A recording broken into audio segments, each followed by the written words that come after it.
नमस्कार। जीवी गुरुकुल के रोचक प्रसंग के साथ आपका हार्दिक स्वागत है। आज हम चर्चा करेंगे मिथुन दा को डिस्को का चक्रवर्ती सम्राट बनाने वाले और angry young man Amitabh Bachchan को मेगा स्टार बनाने वाले बप्पी लहरी की। जी हाँ, बप्पी लहरी का गला सोने का चलता फिरता शोरूम हुआ करता था। वे गले में एक दो नहीं बल्कि दर्जन भर से ज्यादा सोने के मोटे मोटे चेन पहना करते थे।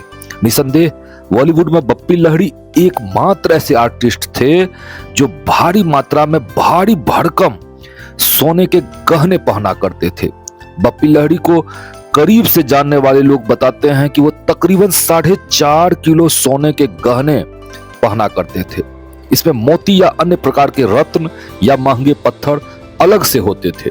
हालांकि बप्पी दा आज हमारे बीच नहीं है, पर गायन वादन और संगीत के प्रेमी अगर बप्पी लहरी और उनके सुमधुर गायन को याद नहीं करते हैं तो उनकी समझ अधूरी ही मानी जाएगी।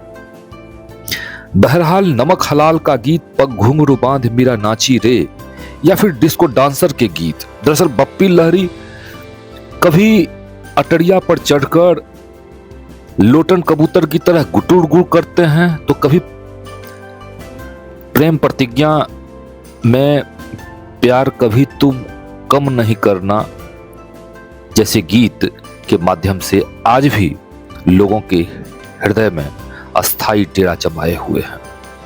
या फिर बम्बई से आया मेरा दोस्त, दोस्त को सलाम करो, रात को खाओ पियो, दिन को आराम करो।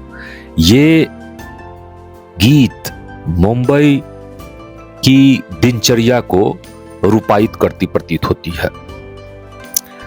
सचमुच बप्पी लहरी के गीत न केवल आंतरिक मन में नए लय, नए छंद, नए उमंग और नए तरंग को पैदा करता था, बल्कि उनके गीत हमारे अंदर इस कदर मस्ती भर देता है मानो समुद्र की लहरें ठाठे मार रही हो। खैर, बप्पी लहरी के गायन की चर्चा किसी दूसरे अंक में विस्तार से करेंगे। एक बार फिर लौटते हैं अपने मूल विषय पर। आखिर भारी मात्रा में भारी भरकम सोने के गहने क्यों पहनते थे बप्पी लहरी? इस क्यों का जवाब भी वे स्वयं ही देते हैं। किसी इंटरव्यू में वे कहते हैं कि सोना उनके लिए लक्की चार्म था। अगर उन्हें लोग बिना सोने से लदे देखते तो लोगों को निराशा होती। सोने के प्रति उनका आकर्षण उनकी मां ने पैदा किया। जख्मी के रिकॉर्डिंग के बाद उनकी मां ने उन्हें सोने का चेन दिया जिसमें भगवान का नाम अंकित था। इसके बाद जब बप्पी दा की शादी हुई तब उनकी धर्मपत्नी ने भी उन्हें एक सोने की चेन दी जिसमें गणेश जी का लॉकेट था। मां और पत्नी के चैन ने गुड लक का काम किया और वो सफलता की सीढ़ियां लगातार चढ़ते चले गए। इसके बाद बप्पी लहरी को सोने के प्रति घनघोर आकर्षण पैदा हो गया। सार्वजनिक समारोह में भी या किसी स्टेज शो में जब बप्पी दा पहुंचते तो उनके गले में भारी भरकम सोने का हार पहना दिया जाता जिससे वो बैंक के किसी लॉकर में रखने के बजाय अस्थायी रूप से गले में धारण कर लेते। हालांकि सोने के प्रति उनकी दीवानगी में मशहूर इंग्लिश सिंगर एल्विस प्रेस्ली का भी हाथ था। वो उनको अपना आदर्श मानते थे। बप्पी लहरी एल्विस प्रेस्ली से काफी प्रभावित थे। अपने गले में चलता फिरता शोरूम बनाने की प्रेरणा वो एल्विस प्रेस्ली से लिए थे। वहीं उनके आंखों पर लगे धूप चश्मा सन ग्लासेज की प्रेरणा उन्होंने माइकल जैक्सन से ली। गले को सोने का चलता फिरता शोरूम बनाने वाली बप्पी लहरी को कई बार कटाक्ष का भी सामना करना पड़ता था।